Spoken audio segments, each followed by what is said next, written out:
Bueno, a los 35 años lo tenía todo y en realidad no tenía nada. Tenía, bueno, una casa grande, coches de lujo, una agencia en ese momento que facturaba casi 5 millones al año, pero al final del día tenía la sensación de estar viviendo la vida de otra persona.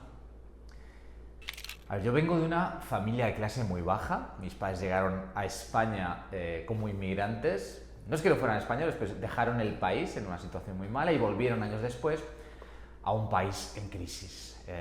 Nunca nos faltó un plato en la mesa, ni a mi hermana ni a mí, pero mi padre, recuerdo que se iba antes de que yo me despertase, volvía desde luego cuando yo ya estaba en cama, ¿no? Y así durante muchísimos años.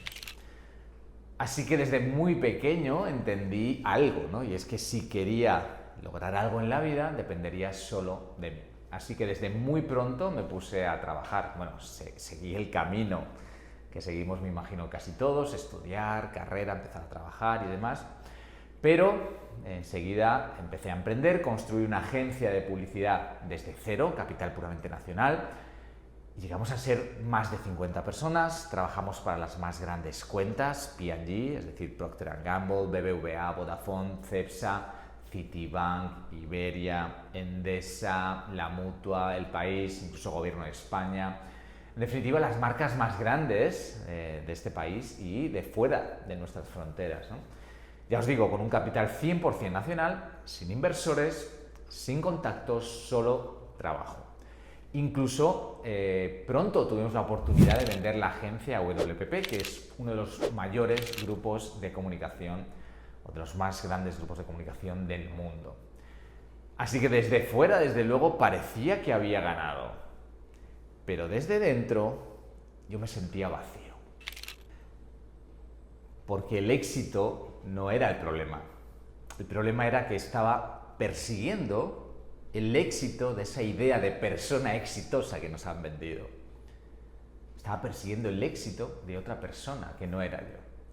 Había comprado la historia completa. Trabaja duro, gana dinero, compra cosas, serás feliz. Pero no era así, no era feliz. Tenía todo lo que se supone que quieres tener cuando tienes éxito, coches, casa en urbanización de lujo en Madrid, pero seguía sintiéndome incompleto. Entonces vino la crisis de 2008, esa primera crisis, la burbuja inmobiliaria, y recuerdo que 6 años después dejé el proyecto.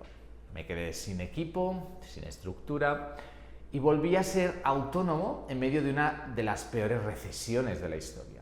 Y ahí empezó algo diferente, ahí empezó lo que yo llamo mi despertar, ¿no? Me di cuenta de que había estado viviendo dentro de una caja, la caja de así se hacen las cosas, la caja de esto es el éxito, y bueno, y empecé a cuestionármelo todo. Empecé a hacerme esas preguntas que vamos posponiendo, que no queremos hacernos, y es el ¿qué quiero yo realmente? ¿Para qué estoy aquí? ¿Qué sentido tiene todo esto si no me hace sentir pleno, si no me hace sentir vivo? Y todas las respuestas me llevaron inevitablemente al mismo lugar, y era hacia adentro, porque estaba buscando fuera lo que solo podía encontrar dentro de mí. Y fueron pasando los años, y llegó el famoso 2019-2020, ¿no? La crisis del COVID, y ahí seguí haciéndome muchas preguntas, y digamos que pasé de perseguir el dinero, el éxito social, a perseguir algo mucho más importante, mucho más profundo, que era el propósito. De construir una empresa, una carrera, a construir una vida, de intentar impresionar a otros, de que otros validasen lo que había hecho, e intentar ser fiel a mí mismo. Y cuando llegué a esa conclusión, cuando cambié eso, es cuando todo empezó a cambiar. Y hace, 3 años, algo más de 3 años, mi mujer y yo tomamos una decisión que mucha gente consideró una locura en su momento, y es que nos mudamos a una isla en el sudeste asiático, ¿no? A Bali, con nuestras 3 hijas. Y no porque estuviéramos escapando, sino porque por primera vez estábamos eligiendo.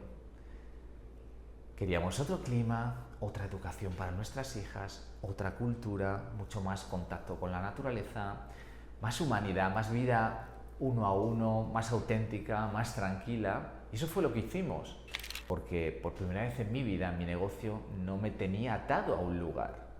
Mi vida era mía. Y no, esa libertad no viene o no vino de tener esa posibilidad económica, ¿no? Vino de tener más dinero, vino de cambiar nuestro modelo mental, nuestra visión y nuestra manera de entender el mundo, ¿no? Trabajé más de 20 años con marcas corporativas, aprendí cómo funcionan las grandes marcas, qué las hace relevantes, qué las hace durar. Y en los 5 últimos años he aplicado esos mismos principios a marcas de personas, a marcas personales. Fundamentalmente profesionales con grandes trayectorias corporativas, 15, 20, 30 años, consultores independientes, altos ejecutivos, técnicos, especialistas, que saben muchísimo, con una experiencia y un conocimiento enormes, pero que no saben cómo traducir eso en un capital monetizable.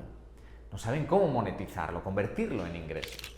Es decir, están atravesando un proceso muy similar al que viví yo mismo en primera persona. Es que el patrón siempre es el mismo. Primero, tienes que reconocerte, saber quién eres, qué valores te mueven, qué puedes aportar que nadie más puede, ¿no? Segundo, tienes que organizar tu experiencia, tienes que estructurarla. Todos esos años de conocimiento dispersos, digamos, tienes que convertirlos en una solución que otros puedan usar. Y tercero, construir sistemas. No tienes que reinventar la rueda, usas lo que sabemos que funciona. Y cuarto, quizás lo más importante, hacerlo desde tu verdad. Porque puedes tener la mejor estrategia del mundo, pero si no es auténtica, la gente lo va a detectar, se va a dar cuenta. Y aquí está lo que realmente me hizo cambiar. Porque el tiempo pasa igual, hagas lo que hagas. Hace 10 años había oportunidades que no aproveché y que visto con perspectiva, pues te hacen arrepentirte, ¿no? Ojalá hubiese invertido en Bitcoin en ese momento, ojalá hubiera potenciado mis redes sociales hace 5 o 10 años, ojalá hubiese aprovechado los bajos costes de la publicidad digital cuando empezó, cuando nadie sabía usarla, cuando no estaba masificada. Hoy estamos en un momento parecido, en otro momento similar. Y dentro de 5 años vas a mirar atrás y vas a pensar una de estas dos cosas. Qué bien cuando empecé, o bien debería haber empezado hace 5 años. Mi consejo es que si no estás donde sientes que deberías estar, deberías hacer algo, cambiar algo, prueba cosas diferentes, atrévete, arriesga, porque el mayor riesgo es quedarte donde estás. Yo entendí hace ahora 6 años aproximadamente que debía hacer algo totalmente distinto, sin empezar necesariamente de cero. Es decir, entendí que después de 25 años de carrera algo tenía para ofrecer. Así que me reinventé, o mejor dicho, me reencontré, identifiqué mis dones, mis superpoderes o mis fortalezas, como quieras llamarlas, ¿no? Y sumado a mi experiencia fui capaz de crear un producto, una solución, una oferta que podía ayudar a cientos, a miles de personas. Al igual que yo, tú puedes crear algo a partir de tus cualidades, de tu conocimiento, de tu talento, de todas esas cosas que ya están en ti. Lo único que necesitas es darle un orden, una estructura y envolverlo para que, pueda venderse en el mercado actual. La diferencia es que no tienes por qué hacerlo solo, a diferencia de lo que hice yo, no tienes por qué empezar de cero. No se trata de convertirte en influencer ni en creador de contenido 24/7. Se trata de ofrecer algo que tu audiencia necesite en base a tu experiencia. Eso es lo que construye verdaderamente una marca personal consistente y coherente, porque la marca personal no es una moda, es la democratización de la influencia y el conocimiento. Y tampoco se trata de hacerte millonario, se trata de diseñar una vida en tus propios términos. ¿Y el mejor momento para empezar probablemente fue hace 10 años? Probablemente sí, pero quizás para ti no era tu momento. Pero sin duda, el segundo mejor momento es hoy. Y bueno, un poco esto es el resumen de mi historia, de mi trayectoria. Y si algo de esto resuena contigo, si crees que estás en un momento vital parecido, decirte que cada día envío un consejo de 3 minutos, un email diario, una newsletter, que trata de muchos temas, pero fundamentalmente de convertir o de cómo convertir tu trayectoria en tu activo más rentable. Así que puedes suscribirte gratis en metabranding.org. Ya sabes, metabranding.org. Y nada, recuerda que el mejor activo es el tuyo.